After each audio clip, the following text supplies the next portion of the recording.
In the beginning of time, there was nothing, neither sand, nor sea, nor cool waves. Neither the heaven nor earth existed. Instead, long before the earth was made, Niflheim was made, and in it a spring gave rise to 12 rivers. To the south was Muspel, a region of heat and brightness guarded by Surt, a giant who carried a flaming sword. I am Surt! To the north was frigid Gunungagap, where the rivers froze and all was ice. Where the sparks and warm winds of Muspel reached the south of frigid Gunungagap, the ice thawed and dripped, and from the drips thickened and formed the shape of man. His name was Ymir. Gunungagap, Gunungagap, Gunungagap, Gunungagap. The first of, and ancestor, of the frost giants. As the ice dripped more, it formed a cow, and from her teats flowed 4 rivers of milk that fed Ymir. The cow fed on the salt of the Rime ice, and as she licked, a man's head began to emerge. By the end of the 3rd day of her licking, the whole man had emerged, and his name was Buri. He had a son named Bor, who married Bestala, a daughter of one of the giants. Bor and Bestala had 3 sons, one of whom was Odin, the most powerful of the gods. Ymir was a frost giant, but not a god, and eventually he turned to evil. After a struggle between the giant and the young gods, Bor's 3 sons killed Ymir. So much blood flowed from his wounds that all the frost giants were drowned but one, who survived only by building an ark for himself and his family. Bor's sons dragged Ymir's immense body to the center of Gunungagap, and from him they made the earth. Ymir's blood became the sea, his bones became the rocks and crags, and his hair became the trees. Bor's sons took Ymir's skull, and with it made the sky.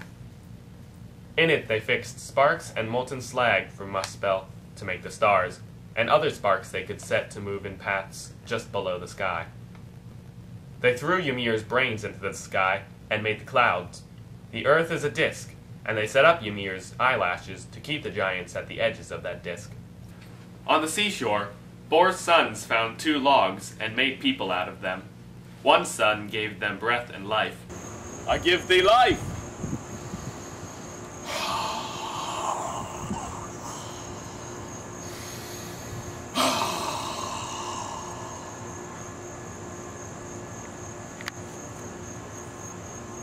The second son gave them consciousness and movement. Yeah.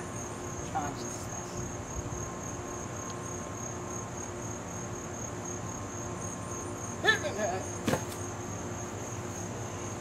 And the third gave them faces, speech, hearing, and sight. So, Stick, you can talk now, right? Yeah, I can talk. Yeah. That's good. So you're like human now, right? Yeah, I guess. Yeah, you know. Kinda. Cool. Still look like a stick. Odin and his brothers had set up the sky and stars, but otherwise they left the heavens unlit. Long afterwards, one of the descendants of those first 2 people that the brothers created had 2 children. Those 2 children were so beautiful that their father named the son Moon. I am the moon. And the daughter Sol. I'm the sun. The gods were jealous already, and when they heard of the father's arrogance, they pulled the brother and sister up to the sky and set them to work. Sol drives the chariot that carries the sun across the skies, and she drives so fast across the skies of the Northland because she is chased by a giant wolf each day.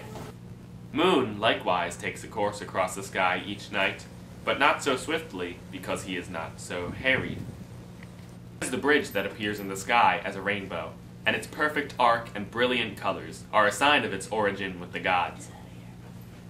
It nonetheless will not last forever, because it will break when the men of Muspel try to cross it into heaven.